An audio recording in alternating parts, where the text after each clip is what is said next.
Welcome to the RotoWire DFS show. I'm Adam Zdroik talking with Ryan Belongia and Jordan Cooper for Saturday's 4-game Premier League slate at DraftKings. Reminder, rotowire.com/soccer trial. It's a 48-hour trial. I'm going to be using our cheat sheet for the show. If you're watching on YouTube or Twitter, I'll have the cheat sheet up. Ryan and Jordan also use the cheat sheet frequently. Check it out. It's very helpful. rotowire.com/soccer trial. Jordan, this is last week was Liverpool at 2.5 implied goals, and everyone else was kind of behind them. It was a heavy Liverpool slate. Now we have Arsenal, Manchester United as big favorites. We got Brentford, Crystal Palace, an interesting situation because of Eze, because of Mbeumo, Everton, Wolverhampton. It's an interesting slate overall. We're going to have a discussion on Bruno Fernandes. Can't wait for that. But Jordan, do you consider this one a fun slate? It's okay. I mean, so I prefer when it's four crap games. Okay. Right? No big teams, stuff like that. But so I think remove Arsenal and Manchester United, then it would be fun. Right. But I think this is a very similar context in a way of like last week of like this is a very stackable type of slate that in GPP at least I'd be more inclined to, instead of getting the right pieces right, get the right game and you should be good. So I think I'm more inclined to like stack Man United, stack Arsenal, right? Or stack the Everton Wolves game, and then get two expensive pieces from there. I think a lot of the value's in there. The Palace Brentford game isn't all that appealing, but I mean it'll be low owned.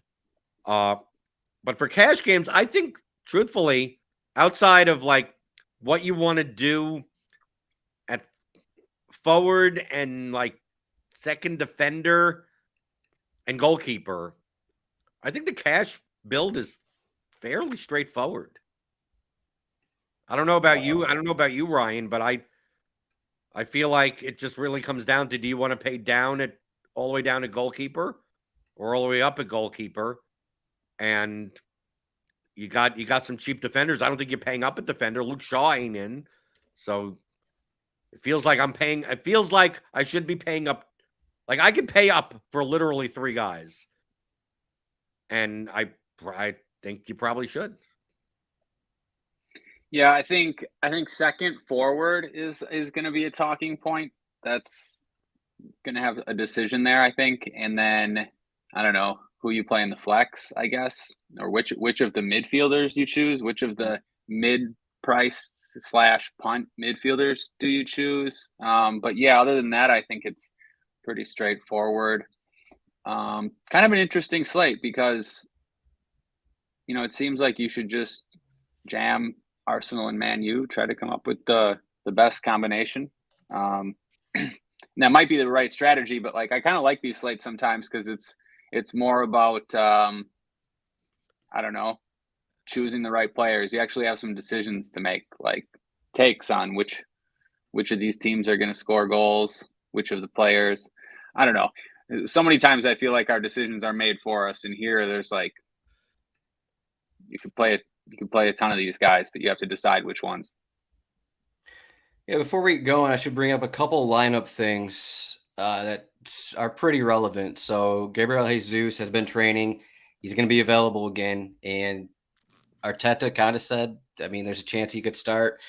We'll see if that happens. Either way, that kind of takes away, a full 90 for Nketiah. That could be, who knows? I mean, it could be still 90, and maybe Jesus just isn't ready to actually play. So there's also a chance Jesus actually starts. So that has to be considered. We got a question for Arsenal's back line. We don't know if Zinchenko is going to start. Could be Kiwior back there. Could be something else. We don't know. I mean, it could be Gabriel with Ben White playing right back again. That's something to keep an eye on.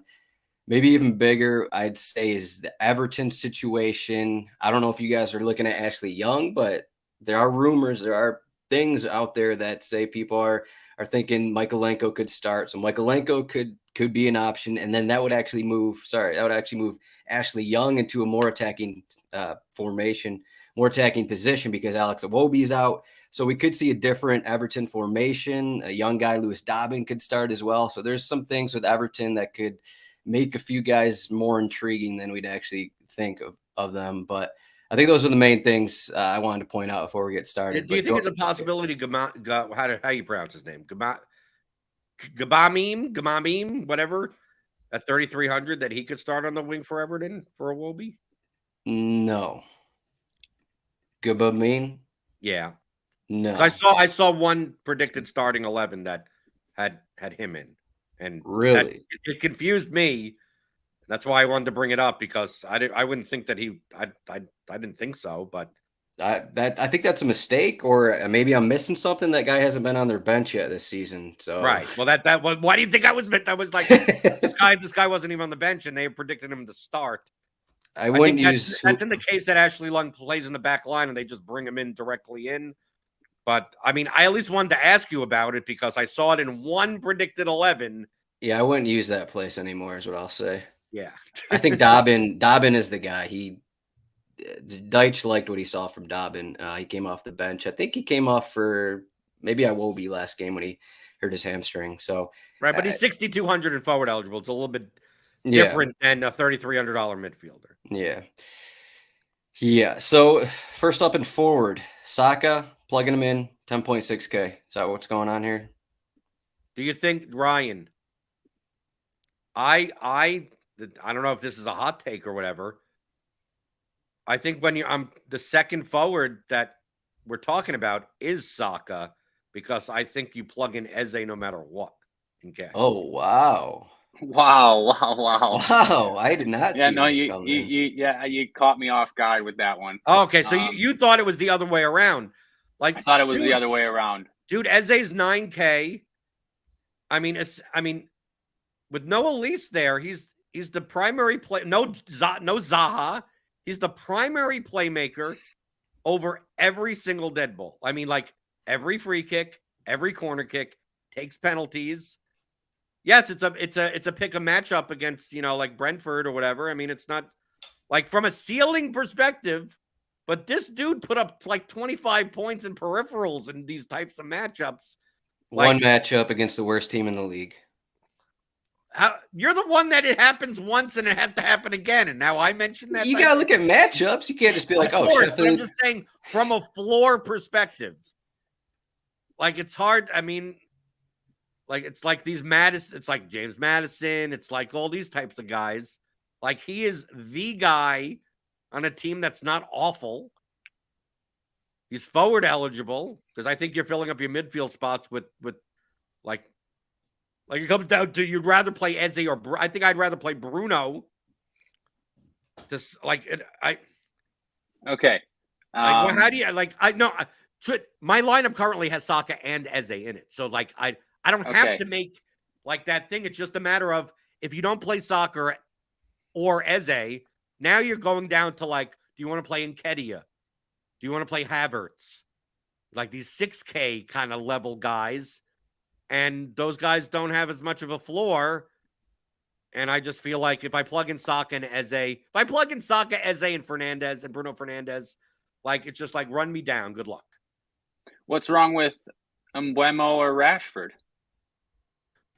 I think Mbeumo, well, why would you play Mbeumo? Like, Mbeumo is 600 cheaper than Eze. Like, he's at home. I would play Eze over Mbeumo easily. Like, if anything, it would be Eze and Mbeumo, and you don't play any Arsenal Man United forwards. I don't know on this slate if that's, like, good luck fading those score sheets. Yeah, I mean... But, I mean, Rashford's I mean, yes, he has the highest goal scoring odds at -120. But from a floor perspective, like, I'll take Saka. You don't... I mean, the money... I know he's 8,300. But, I mean... How do you not just play Saka and Eze and just call it a day? I don't know. I mean, I don't know if Eze is like that much better than Mbeumo. I mean, if you look at the odds, has Matthias Jensen. He has Jensen there taking right, but Mbeumo takes penalties, and probably more likely to score or assist from open play if you just look at the odds. Maybe not. I think the argument, the case for Eze. It's nice that Eze has pens, because we saw Saka not take the penalty last week. But just Saka, in terms of floor, like, the price doesn't matter. He has the highest floor raw points, definitely higher than Eze. So I would just plug him in. Yeah, I don't know. I think it's an argument between Eze and Mbeumo. What do you think, Adam? I think Rashford's in that conversation too. Just because of the goal I odds. kind of do too, but I mean, Jack's article is going to be out shortly, but he mentioned that like Rashford's favored to have more than 5 shots, basically. I mean, he takes a bunch of shots, most likely to score. The one thing about Eze that I would say okay for Jordan is that because those other guys aren't there, like Eze is forcing, he's like doing James Madison right now, where he's just forcing shots from 30 yards out. He's playing 90 minutes. You don't have to worry about that. He's gonna be on. I don't even care about the set pieces or PKs. The fact that like whenever he gets the ball from 30 yards out and he's open, he's blasting shots. Basically, he's done that the first 2 games. That is the one worry here that, no matter how the game goes, he's probably going to get 4 or 5 shots, it seems like. So that is the one thing that I would say, okay, Jordan, Eze makes sense, but, maybe Rashford gets a brace and then Eze gets a brace with 5 shots and he has an 8-point floor and then Eze has a 12-point floor and you're like, okay, well, I guess I lost that. So I think Eze comes preloaded with a goal's worth of points. Like automatically. I can't see him scoring less than 12. Yeah, you sold me pretty good. Everything is running through him. Like the James Madison. Like he touches the ball and it results in fantasy points a lot of the time. Whereas like Mbeumo is more of a peripheral piece. So yeah, it does make sense. I mean, look at that attack. I mean, what do you think Jeffrey Schlupp and Jordan Ayew are making plays or everything? You've got that's how it works. Eze is the whole team creatively. I just think Rashford, you said Eze comes preloaded with, goals worth of floor points, but Rashford comes, preloaded with 5 shots and he's more likely to score than Eze. So, yes, I mean, this GPP ceiling. Yes, I get it. 8,300. But here's the question. I think a better question is, We're talking about forward, but there's a high price midfielder called Bruno Fernandes. Luke Shaw is not in. Now, I see some lineups. Your lineup has Eriksen predicted in. Obviously, Bruno has at least a share of the set pieces. People think McTominay is going to start. Is that what you're saying? Well, I'm talking about from a set piece situation because without Shaw and without if Eriksen's not in, I mean Bruno's going to. I mean, who's going to be taking every dead ball situation from Man United? Like, does it come down to, is it the type of thing where you skip Bruno Fernandes and you play Saka as a Rashford or Mbeumo, or you do some where you're not playing Bruno out of those guys? Like, how would you rank, Ryan, based on the arguments that we've just portrayed, if positions didn't matter? Because I don't think they do. Between Saka, Bruno, Eze, and Mbeumo, Rashford. Like if you could just pick 2 and the price didn't matter. How would you rank it? Because they're close enough in price. And we have some cheap guys that you could play. You can play 3 of these guys and go up or down at goalkeeper or second defender or something like that. How would you rank that? Even though Bruno Fernandes is only a midfielder, I don't think that's going to matter that much because you're going to be playing 3 of these 5 guys probably anyway. I think if Eriksen didn't start, then Bruno is just number 1. You couldn't fade Bruno. It's too good of a spot, and having most all the set pieces. But yeah, I mean, I guess there's an argument to not play Bruno. It feels like a scary fade. But like you said, the positions don't really matter. The other those forwards are good plays too. Bruno's going to be really popular. It just with Luke Shaw out now, and the home matchup with Forest, it feels a little too scary to fade Bruno. I think you look at it like even if Eriksen starts, I mean Bruno he was in prior games he's splitting set pieces with Shaw and Mount. He has 6 set pieces from 2 games. Jordan's saying, I keep coming back to this, but okay, Eze's preloaded with a 12-point floor. Okay, Bruno's preloaded with a 12-point floor, but he's also at home against Nottingham Forest. So I think it's Saka 1, Bruno 2. No matter, I mean, okay, maybe if Eriksen doesn't start, then Bruno's 1. But either way, I think those guys are 1 too. I kind of do too. Maybe you just play Saka, Eze, and Bruno, and that's what do you think? Now you ended up with my lineup. That the point that I'm making is we got all around to it that those are the 3 guys that I want to play, and then Mbeumo and Rashford are out. But I would rank Mbeumo over Rashford. Just you made the argument with Mbeumo versus Eze, but I just think there's a big enough gap from a floor standpoint.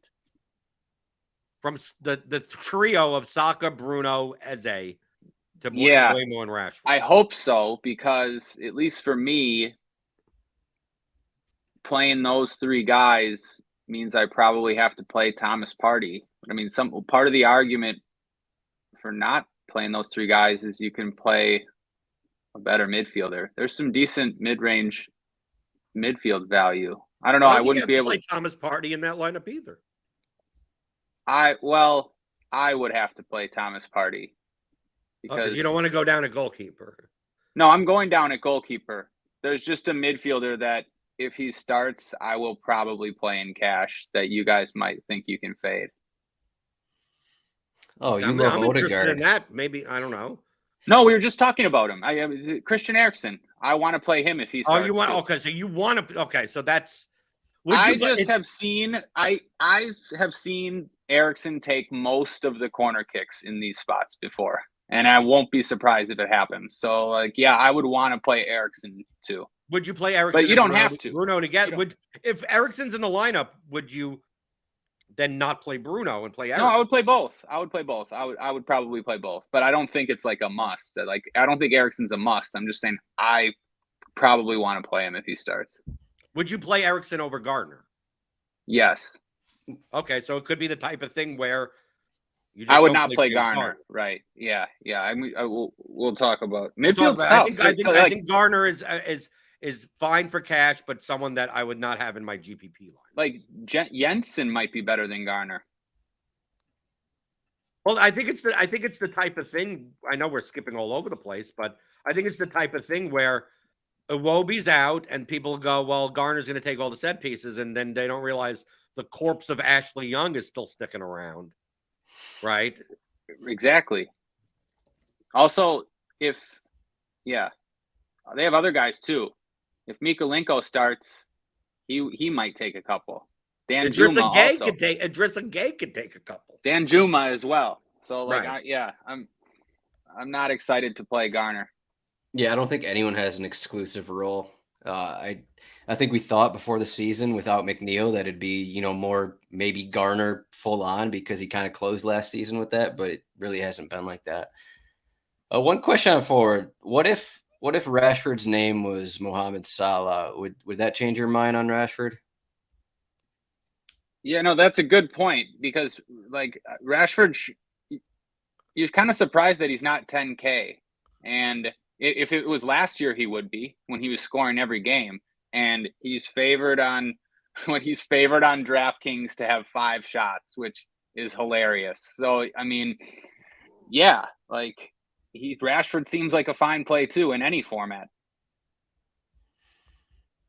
Yeah, it's just otherwise at forward, there are options, but is it even worth it to look, at least in cash games, is it worth it to even go down to cheap forwards? Would you rather want, I guess the question would be, would you rather want a cheap forward or would you rather want a cheap midfielder? You said at the start, if Gabriel Jesus wasn't back, you might be okay taking a shot on Eddie for 6,900, but yeah, otherwise it feels maybe a little thin on this slate with all the, you have to sacrifice one of these top guys. I still don't think 6,900 for 70 minutes of Nketiah in this matchup is terrible. No, I don't either. I think it's a soft probably price, should have scored in the first couple games. He's going to get opportunities. Second best odds to score already. So Now, if I were to pay down and I needed it, that would be the lowest. I would play Nketiah in cash and not like it because I'm not a big fan of goal dependent center forwards. But I mean, look at this matchup. I mean, they're at home against Fulham. Like, give me 70 minutes because we're going to talk about someone else that we're probably only going to get 65, 70 minutes out of also that we're probably playing in cash games. That and Nketiah's ceiling is a Patrick. Like, so there's he could bail your entire lineup out. So a lot of times people, I know I come across as the nitty cash, I want the peripheral floor type of person, right? But there's a value to when in doubt, and you have the difference between two different players, and you go sacrifice maybe the 2 points on the floor for someone that could like score so many points that even if like two of your guys have snowflakes, like Nketiah's 34 points just bails out your entire lineup. It would be crazy. You guys out on Maupay at 5,500 and Cunha at 4,900? I'll be playing them in GPP. Okay. I don't know. Adam, you're the betting person. It feels like 2.5 total is too low for this Everton Wolves game because I just feel like these teams are so trash that they can't. They're either going to be.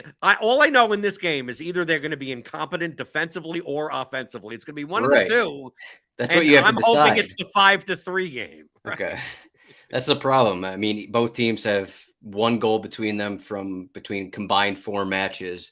So I mean, maybe both defenses kind of suck. I mean, all the Everton rumors are like Michael Keane has sucked. Let's get him out of there for Ben Godfrey or something like that. Let's get Ashley Young out of defense. Let's even get Patterson out of there. Maybe put Ashley Young on the right side kind of thing. There's questions all over there. Wolverhampton, of course, they just got smashed by Brighton. So, yeah, it's just a decision of it sounds like you're going to be on the let's hope both defenses are terrible and maybe, goals will appear out of nothing kind of a thing. So right. And Calvert-Lewin's out for this game, right? Yeah. Okay, so that helps Maupay, his minutes ceiling. Yeah, there's a chance Maupay could be headed for 90 minutes because unless your guy Gibamine comes off the just walks in off the street and comes. Yeah, I'd say the only worry would be like a Lewis Dobbin. I think between those guys, Danjuma probably isn't ready for 90. Maupay has been playing all preseason. He would be most likely to actually get those full minutes. So.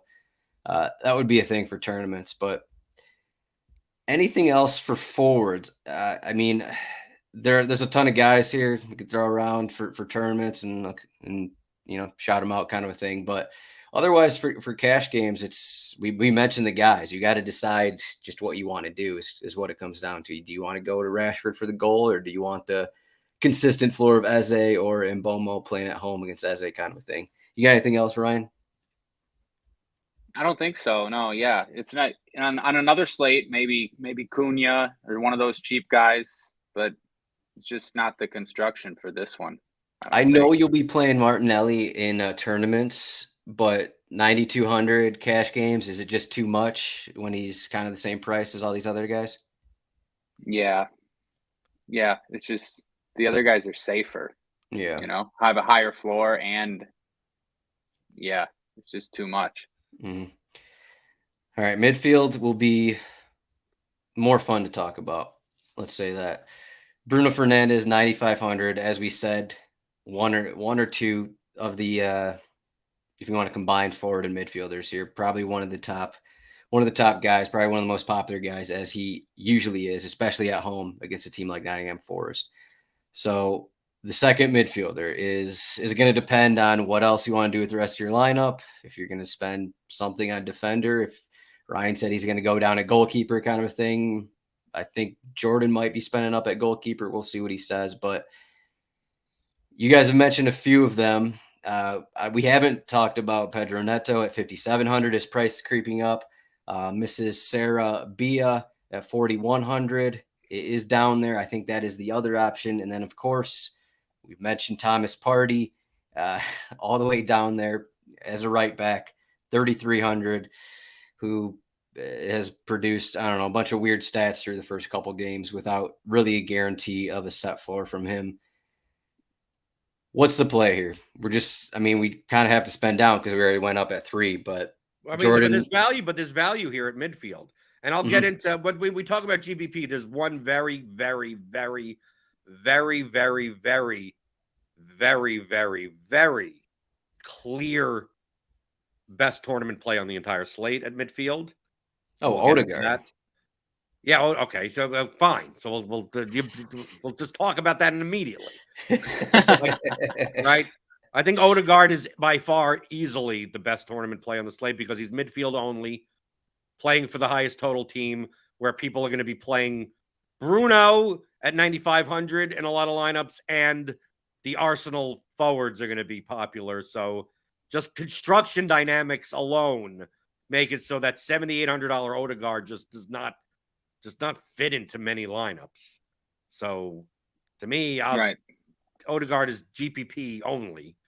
But yeah, I mean, to me, all the values at midfield. I mean, obviously, in the middle range, you got Eriksen at 5,800 if he starts, Neto 5,700, Garner 5,600, and Jensen at 5,500. Like, I look at this and I feel as if I'm probably playing one of these guys, and then I feel like I'm playing Sarabia at 4,100.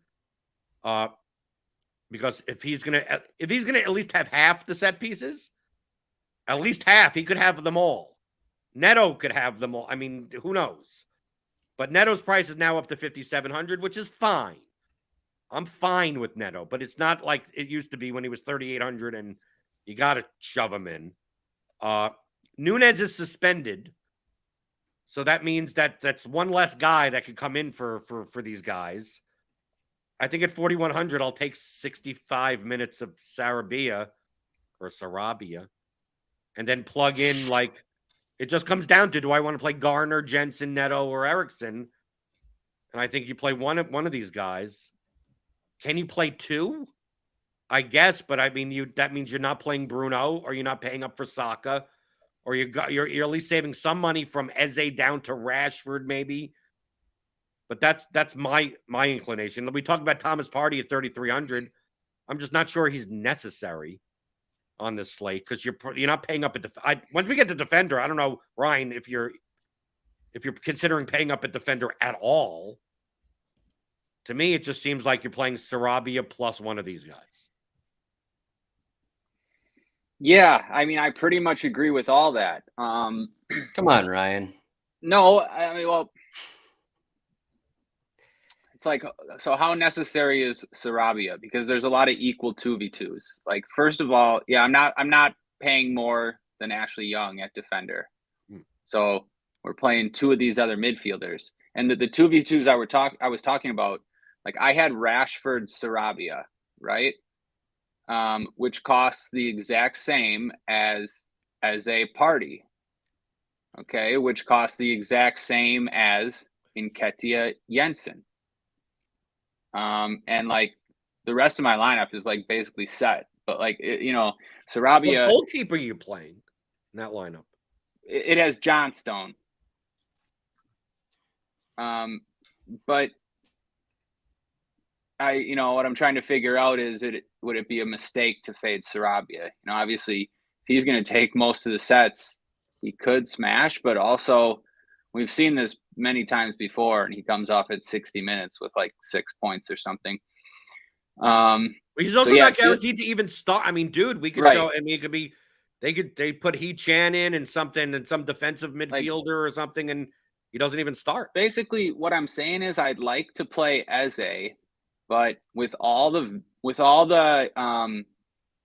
conventional value at midfield, it feels maybe kind of bad to play Partey.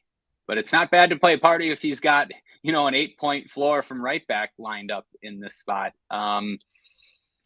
So yeah, that's kind of a tough decision for me. But yeah, all the midfielders you talked about it's just deciding which ones to play. So what if you went to Odegaard as your second midfielder? You have a 2v2. You have Odegaard and a cheap goalkeeper, or one of these 5K midfielders and an expensive goalkeeper. I don't even know what that construction even looks like. What are you playing in the other spots? I No, don't see any world where Odegaard is in your cash lineup and you're still playing Bruno. Yeah, you got Saka, Rashford, Bruno, and Odegaard. And then what? And then just you're panhandling for the rest of your salary. I mean, like Panhandling. right? Are you getting the salary? What are you petitioning DraftKings for a higher salary cap? I mean, what's going on? You said this last week. I don't think you can pay those. I don't think you can play those four. You got the Wolverhampton fullbacks and you got Thomas Partey. It fits. Play Ashley Young. Yeah, I don't know about that. Yeah, I'm skeptical. Yeah. I mean, we're going to talk about Aït-Nouri and Semedo. I mean, those guys are right there. Right. And then you got Partey. We mentioned Partey. I mean, that's what the lineup is. Fair. Right. Okay. I mean, so you're banking on Odegaard. You need Odegaard to like smash Eriksen range, and then you win. Yeah. That's your differentiation right there. Yeah, it just feels tough on this slate to play Odegaard in cash. But I mean, 7,800 for a guy in this spot that has pens. It feels like a good spot in a vacuum, right? So I don't know. Let's get in a vacuum and then we'll call it that. It's a good spot. But what do you think? But can I talk about Neto? Yeah.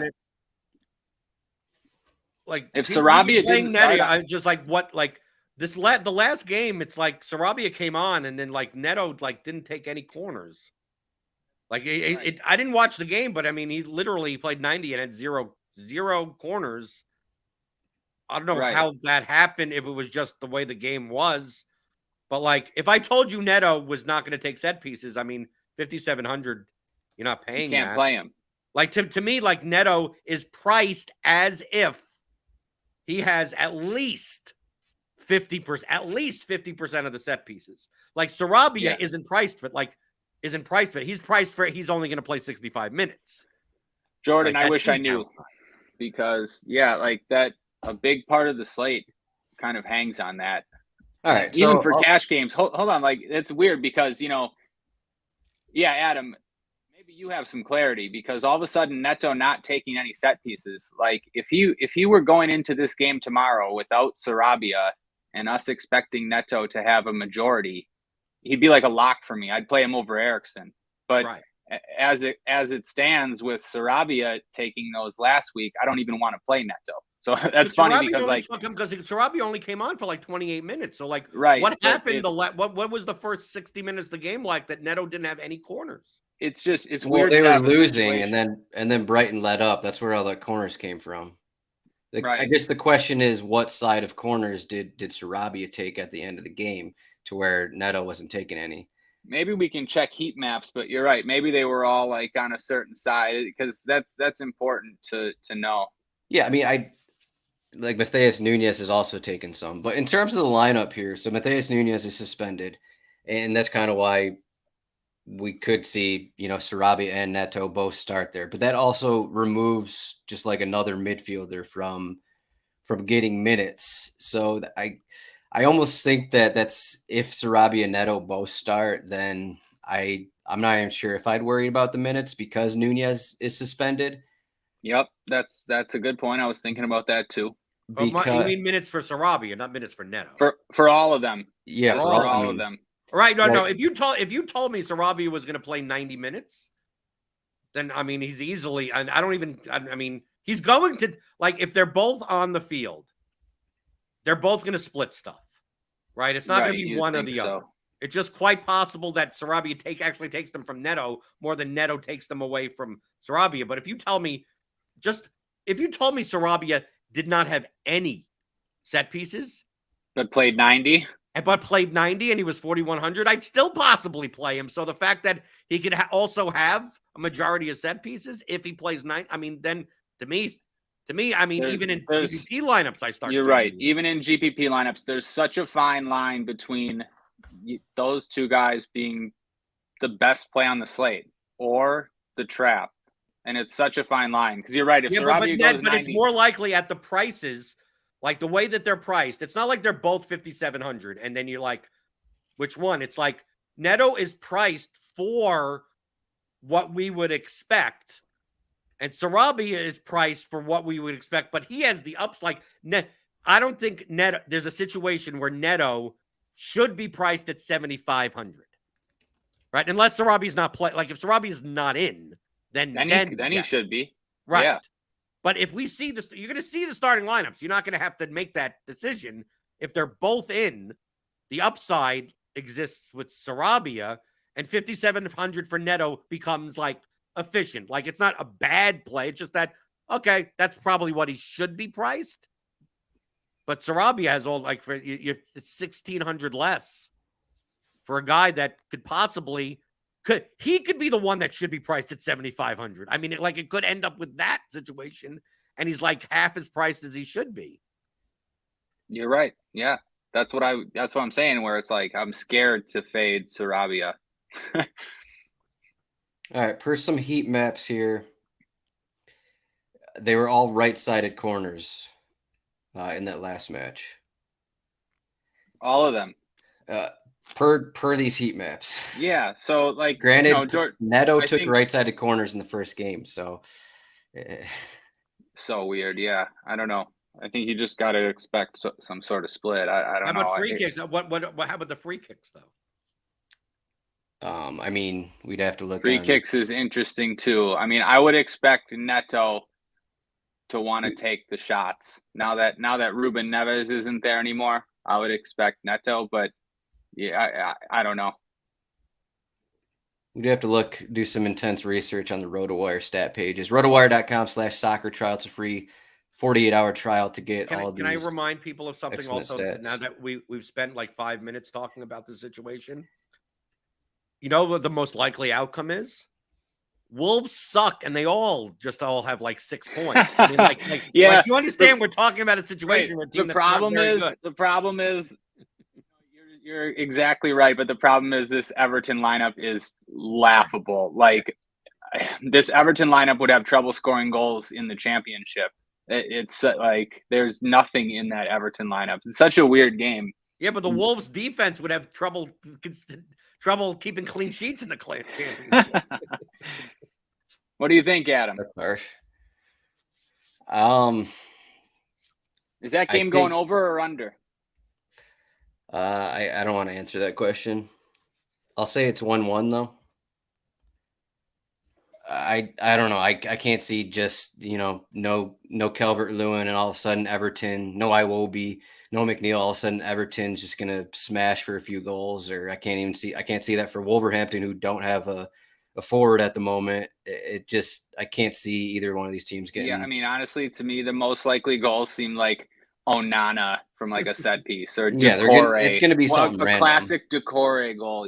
They do have Dan Juma now though. He's like at least one player who can score some, world-class goal. At least one player that has something in him. Ashley Young probably has done that once. It's going to be a 4-2 game with 3 own goals. All right. Well, then it's when you lose all your Everton Wolves stacks. You get no goals. They're just all own goals. All right, so that was a long discussion on midfield. Now defender, I think everyone's going to play Nico Williams. That's a guarantee, 7,400. What's up with that price? I think that's like after the first month of last season. That's what the price is from for Nico Williams. Gibbs White, 9,100. Did Man United play so poorly the last game that they're like, well, now we gotta bump up these Nottingham Forest prices, even though they're the biggest underdog on the slate. Yeah, I don't know. It's wild. So that's a good tournament route if you like Nico for some reason. Serge is also up there at 5,700. I think both of you guys are going to plan on spending down here at defender. I already mentioned the Wolverhampton fullbacks. Otherwise, the expensive players would be Dalot at 5,300. It's assumed that he's going to come in to the starting lineup with Luke Shaw out. I don't think anyone would go to Zinchenko at 4,800. But maybe if he starts, he doesn't have a ton of minutes on him. Ashley Young, 4,400. Now we're starting to talk about players who will actually play here. So who are the defender? I mean, this is just like a disgusting defender slate. It's like, okay, well, It's actually it's disgusting, but it makes it pretty easy. Ashley Young, after taking the set pieces, he's got to be the number one for cash. You think Ashley Young is an easy play? Yeah. No, but he's got to be the number one at that price for cash games. I mean, look, based on the opponent and the fact that he has set pieces and he may be playing, if Mikalenko's in, he'll be playing as a winger. And the rest of the position sucks. So like then the next one, maybe you could say Wan-Bissaka. If somebody said they'd rather have Wan-Bissaka over Young, okay, fine. Then after that, it's just those Wolves guys, right? And I guess the Everton guys. I mean, they're sort of the same price, but yeah, Wolves have Semedo 3,600, Aït-Nouri. Aït-Nouri is like always a tough click, and you know he's going to get subbed, but 3K. He didn't get subbed last game. Yeah, at 86. Or he got subbed out of like the 88th minute or something. I mean, he played a long time. It's just so weird. Like, yeah, but Hugo Bueno on the bench, who they gave money to, who's come on both games. But yeah, I don't know. Is it possible because of Nunez's suspension that maybe Bueno comes in as a winger and Aït-Nouri still stays in? Yeah, nothing would surprise me. But I mean, we're talking about a 3K attacking fullback, so it's like people played Aït-Nouri when it's like, well, he's that price and he's only going to play 70, and you still play him. Who's the best play, Adam? If it's not Ashley Young. I mean, I'm just wondering what you're looking for. Like, you want like 8 points for 4,400, or do you just go down and get 4 or 5 points with someone else and get $1,000 for a different position? What are you spending that on? I don't know. Depends what Ryan's lineup looks like. He's going with Dr. John Stones. Well, yeah, the thing I'm worried about is Young having 8 to 10 points or whatever, but those guys below him can all score 0. I mean, yeah, they look like fine plays, but they have zeros in them as well. Whereas Young feels pretty decent for that price, I guess. I don't know. And if he's taking set pieces and he gets an assist, then like Ashley Young putting up 16 points, maybe like 10 points clear of like every other defender on the slate that right would be playing. Yeah, no, I agree. But Wan-Bissaka, Wan-Bissaka is in that position also. May not be on set pieces, but he's playing, at home, high total favorite game that 4,200 gets on the score sheet. And, Wan-Bissaka to me is, I'll be playing in GPP alongside, the Wan-Bissaka Rashford type of lineups that may not have Bruno in it. But for cash games, I mean, it really comes down to like, I'm more on board over the years with Ryan's defender strategy of like points at defender are scarce. So when you can get them when the field doesn't, you set yourself up so far apart. You can find goals and peripherals at the other positions. It's hard to find them at defender. Now, in order to find them at defender, you're playing center backs and they score like 2 or 3 goals a season, and you just have to be lucky that you got 14 out of, some center back. So so the defender is typically so much more valuable to separate yourself. Like Ashley Young putting up 12 points is not like, oh, okay, big deal. It's a big deal when like it's 6 points clear of every other defender because no one else could have those points.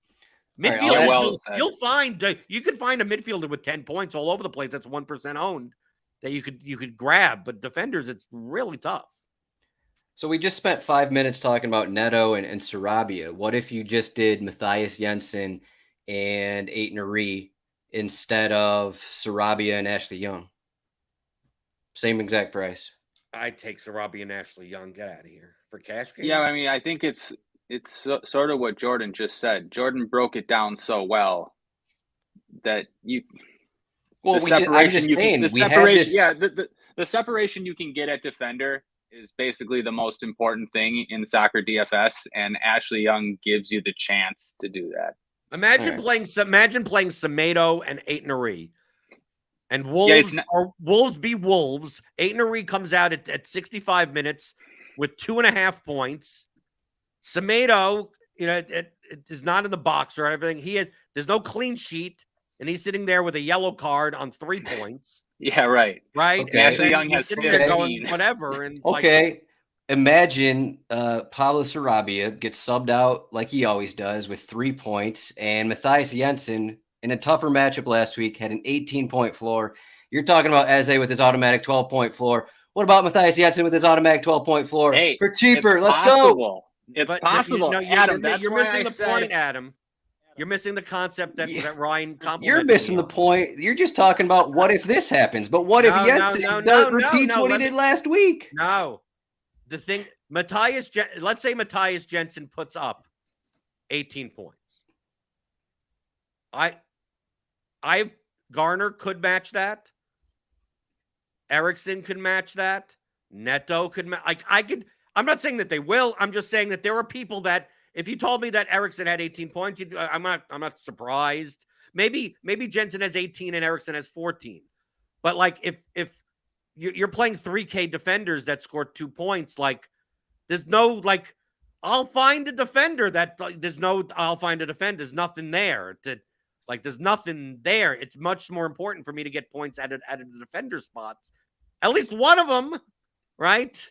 To some degree. That's why if you want to make the case for Wan-Bissaka and you want to go, okay, I'm going to play Wan-Bissaka instead of then at least I look at Wan-Bissaka going, if he showed up with a clean sheet and an assist and he ends up with 11 and a half, 12, okay, that seems like a reasonable. Even the Everton defenders at 3,900, you go, okay, maybe they get 8 points and that's something. But to play guys that reasonably have like 1s and 2s in their range is not something that I would have to prioritize another $5,800 midfielder when I could find points for that price in that position anyway.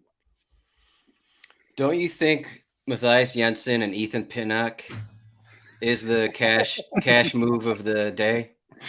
Hey, Adam, though, that is why I brought up of Nketiah Jensen, because I agree with you that Jensen could be a decent play, but sacrificing defender is probably not the way to go. I think keeper, if anything, sacrifice keeper.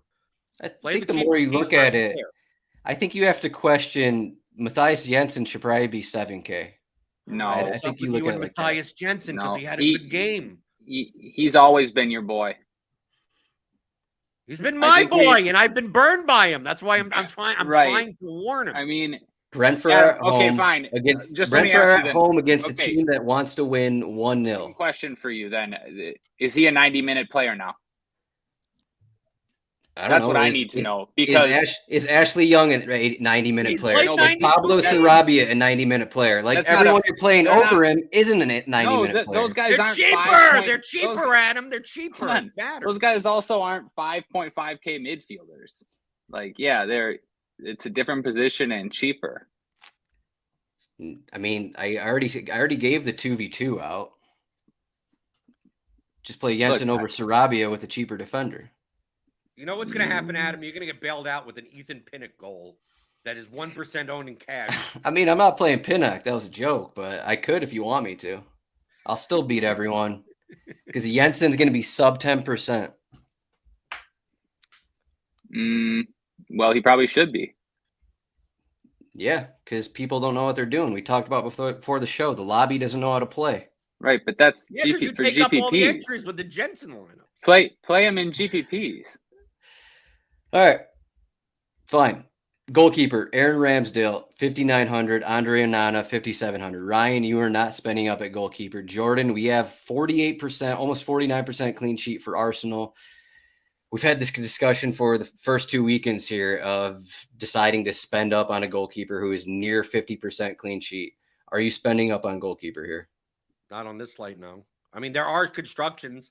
If you're gonna pay down, if you're not gonna play Bruno, or you're gonna pay down for like an Nketiah or even Rashford or Mbeumo, you have a little bit of money, so you could get up, not all the way up, or you're not gonna play Ashley Young, or you're not gonna play, you're gonna play Partey over Sarabia. Like, there's a way to get up to Ramsdale or Onana. But I just don't think that's I mean, the goalkeeper in my dummy line right now is Turner. I'll take advantage of Rashford's 5 shots. I just want them to be saved. I found the Ramsdale lineup. You have to play Sarabia and Party. So no more Eriksson. Assuming you play Bruno in that lineup. Right. Sarabia and Party. So all you need is, one of those punt midfielders to beat the middle 5K range, and then you can spend up a keeper. Easy enough. Yeah, I don't know. I think Matt Turner is as a cheap guy. I'm typically not a cheap goalkeeper player, but I think the save upside against Man United is, I think, more than playing Leno against Arsenal. I mean, I think obviously John Stone, the middle games, the Brentford, Crystal Palace, and Everton Wolves games are more likely you'll be able to get a clean sheet, but it's quite possible you don't know which side's going to win, right? It's going to be a 1-0 game on one side. Like, I'm pretty sure that Nottingham Forest are not going to win, but it's quite possible that Turner has like 7 or 8 saves. Even that's not what Manchester United fans think. Yeah, no, I'm fine with playing Turner actually too. If I need to go down to Turner, I will, and I don't usually do that. But I was thinking of the same thing. Yeah, Ryan knows that. I guess Turner. Okay, never mind. But just we also understand the caveat that he does have -6s and -8s in his range of outcomes. Of course, right. But these, like you said, Rashford's going to have 5+ shots. Bruno's firing every chance he gets. I mean, it's these spots for guys like Turner. They usually get a bunch of saves. Maybe he'll concede 5, but this feels like a slate where Flecken is going to win. Is going to win the main contest. 5,200 goalkeeper. No one's going to play. Well, some people will play him, but we're going to get. I played Flecken in cash that week, and I did great. Oh, we know. But no, we're going to get like 10 Eze shots from outside the box, and Flecken's just going to get a bunch of saves in a 1-0 win kind of a thing. So, okay, for tournaments though, Jordan, you kind of mentioned already Everton, Wolverhampton, but everyone's pretty much going to be glued to Arsenal and Manchester United. So the most popular plays will be Bruno, will be Rashford, will be Saka. How popular will be Nketiah, Martinelli? You already said Odegaard's going to get overlooked. So are all these Arsenal guys going to kind of get overlooked maybe a little bit just because Manchester United are as big of a favorite? No, it's more likely that the United guys get overlooked than anything. I think even with like Bruno and Rashford, I feel like but Anthony, who's playing Anthony? Well, I'm just talking about Bruno and Rashford. Okay, no, they'll be owned. The whole thing is to play the other guys. So like on Arsenal, I see that the ownership working out that on Arsenal it'll be Saka 1 easily, Saka 1, Nketiah 2 because of price and position, and then not counting like the parties. I'm talking about like the main attackers. I think because of forward eligibility. And people playing Bruno, Martinelli will be 3. And it'll be very close to Havertz. Havertz will be around there. And Odegaard will be the lowest out of the bunch. He'll still probably be like 10% owned or something. I mean, like Arsenal's going to be the most owned team on the slate. So it's not like it's going to be 4%. You think Havertz is going to be more popular than Odegaard? Yes, because of price and position.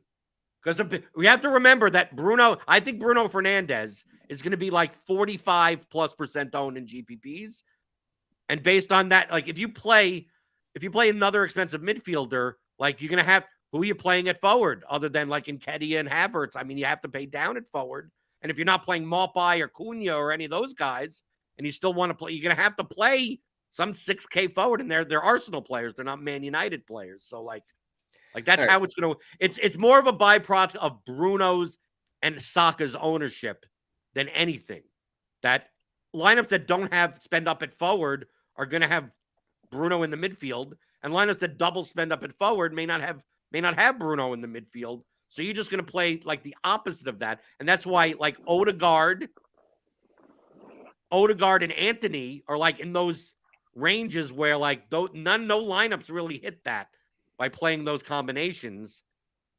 So like I'm much more like I would want to play like to stack. What I would plan to do is play stacks and include one of the chalky players from what the teams alongside 2 of the lower owned ones. So like for instance, I wouldn't want to just do like Odegaard Havertz.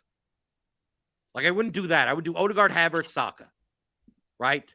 Plug in one of the chalkier guys. And Man United, I wouldn't do Bruno Rashford, but I also wouldn't do like Anthony Erickson or Anthony Sancho or whoever starts on the other side.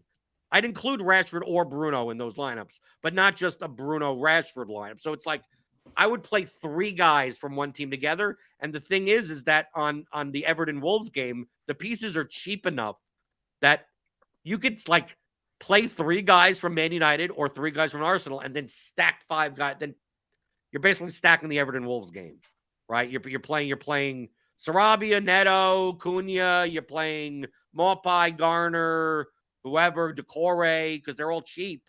And then just go Man United 3-man, Arsenal 3-man. And if you want to include like a Wan-Bissaka or a Party and make it a 4-man or something like, to me, that's kind of direction. And then what ends up happening is Crystal Palace wins 5-4 against Brentford. Jensen has 74 points and Mbeumo has 8 million points. And Eze comes out in the 27th minute with an injury. Ryan, I'll ask you here. So just in terms of Havertz, I mean, we know he's listed as a midfield / forward. We know his past with actually playing in a forward role here, but would you play a 6,400 Granit Xhaka in this spot?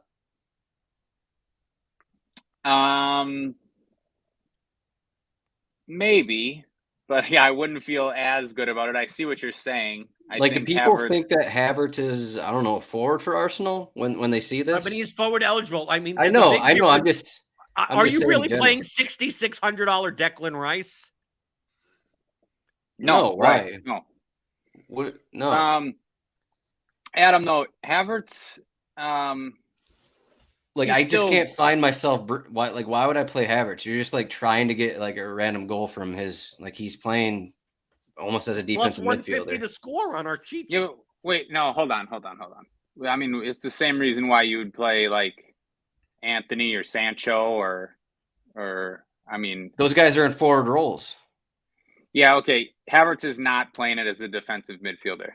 I know what you're saying. Yeah, he's playing deeper, but These odds. Don't look at these odds. Oh, okay. So, the cheat sheet's wrong. Oh, okay. Now I get it. All right, Odegaard has PKs. Like, he's more likely to score than Havertz. Let's get that clear. Yeah, but okay. I mean, it's not like Havertz is like Declan Rice is playing as a defensive midfielder, and then up on top of him is Erickson and Havertz. So it's like they're playing like a triangle. So it's not like Havertz is playing what Xhaka's role was. He's just playing it's more like playing Ilkay Gundogan on Man City last year. It's like, yeah, he's playing deeper, but dude gets in the box. So you still want to play him. Arsenal have had like 80% possession in the last 2 games. They've probably have 50 shots combined. He has 3 total shots and 0 on target. Oh man, Adam. Oh, I'm sorry. How you just Like, I know anyone. Okay, Arsenal are a big favorite. Okay, I'm gonna pick this guy who isn't as likely to score as 4 other players on his team, but just because he's on Arsenal, I'm gonna pick him to score. He's forward eligible and he's 6,400. I'm just. I know how. I know how it be works. right. Look, you might be right, but I disagree. I disagree with that whole narrative so far. I saw people talking about in Discord about like Arsenal, struggling slash playing bad or like underwhelming. Like, I haven't seen it like that. To me, like they were unlucky not to score a bunch of goals. Explosion spots are coming. This could be one. They're playing just fine. Havertz has been in plenty of spots. Yes, he plays deep. When they don't have the ball, they get the ball, and he's in the box all the time. He's good in the air. He will score goals. I agree with those goal scoring odds. But again, like if I'm wrong so basically me and you just disagree about everything about Arsenal. And if I'm wrong about that, then you're exactly right. No, I mean, yeah, I don't that's see why I it. asked the Xhaka question. I know Xhaka had 7 goals and 7 assists last season. I know he continually showed up on the score sheet. He was always like, across the box. He was always finding himself in front of goal kind of thing. I know that's what Havertz is going to do, but I mean, we weren't talking about Granit Grant Xhaka last season, 6,400 as, a popular player because. Oh, yeah. No, I don't think Havertz is going to be popular. I think most people agree with you because, yeah, you're right a lot of the time. Havertz doesn't have much of a floor. He is playing deeper. Yeah, we wouldn't want to play Xhaka for that price. I don't think Havertz is going to be popular. I think Odegaard might be more popular. I think Odegaard might catch some steam. I disagree just from a construction perspective. So, I just think people like to play Odegaard now, and they do sort of more and more. And then after seeing him take the penalty, people are going to be like, "Oh, well, I'm going to play Odegaard. Let's start my lineup even that way. Let's start with Bruno, Odegaard." Those are non-Bruno lineups. Yeah, maybe, yeah. Okay, so I'm not saying he's going to be popular, but I could see 20% for Odegaard. Maybe I could see 20% for Odegaard. I don't know. I think Havertz. You want to make a bet? No, you might be right. I think I think his penalty last week is going to bump that ownership a little bit. Sure, but I think that I think Havertz's ownership will be on par, at least, or higher than Odegaard's. Me too. Yeah, me too. So I agreed with everything you said. Saka's going to be 1, then Eddie, then Martinelli. So then it's Havertz and Odegaard. Right. I could see Havertz being more because he's cheaper and forward eligible for sure. That makes plenty of sense. So that's kind of what I expect. Odegaard 15, Havertz 12. Yeah, I guess we're gonna see how people feel about, because Adam, I think a lot of people feel the way you feel about Havertz. He looks overpriced, for a guy that's not playing forward anymore. So that makes sense. As forward as Odegaard does. I mean, I just don't understand. One guy has set pieces and one guy has PKs. Well, but I'm talking about open play. You're making this argument that he's sitting in the back, twiddling his thumbs, picking grass. He is the dude plays as forward as Odegaard does on attack. Just like Granit Xhaka did, but people didn't want to pay 6,400 for Xhaka. Granit Xhaka, you had to price in a yellow card every goddamn game, right? He's minus 1.5 just to start. I see both sides of it. Havertz got that's what I said at the start. This slate is great because we don't get many slates like this. Look at all these decisions you have to make, that are tough decisions, and there's so many of them. Seriously, there's not as many slates like this where you actually have to decide between a bunch of things. Did you guys want to talk about anything else here? We didn't really talk about Brentford Crystal Palace outside of Mbeumo and Eze, but it's supposed to be a defensive matchup. And why would you play some of those guys? Kind of a thing when you got Manchester United at home and Arsenal at home. But anything else you wanted to mention, Ryan? Yeah, sure. Actually, there's a GPP play I like from that game. Odsonne Edouard, because I think people will sort of go to other cheap guys, like you mentioned, the Mopais, the Cunhas, whoever else. So yeah, I don't mind taking a shot there where nobody else wants to. I kind of like Edouard, and he's been playing 90 minutes, having some good opportunities. I don't mind Jordan Ayew even. Just ownership plays. Yeah, I'll say about the 90s. Mateta was back yet? He is going to be on the bench tomorrow, is what Hodgson said. So yeah, that's not great. That's what I'm going to. That's not great. He was in rumors to go somewhere else, and he had. I don't know if he had an injury or not, but yeah, that's the Hodgson worry. Said that Mateta's going to be on the bench. So okay, so yeah, I don't like Edouard as much. So you like Ayew? You like Ayew? Okay, got it. Noted. Yeah, Ayew, on a different slate, I think people might have been mentioning Ayew as a cash play if you needed to punt. Seriously, I mean 5,800, almost nobody's guaranteed to play 90 more than Jordan Ayew, and they have no one else. Actually, I think they might have signed someone today, but no one else yet. Jordan, what do you got? You're done? You're good? You're just going to have all Everton? I'm waiting for you, and you got to play James Tarkowski because he's going to score a goal. I have to say someone else other than Pinnock? Oh, okay. So Pinnock Pinnock's the asshole for this. Guaranteed clean sheet, probably a guaranteed goal, given all the set pieces that Jensen's going to take. So guaranteed to perform.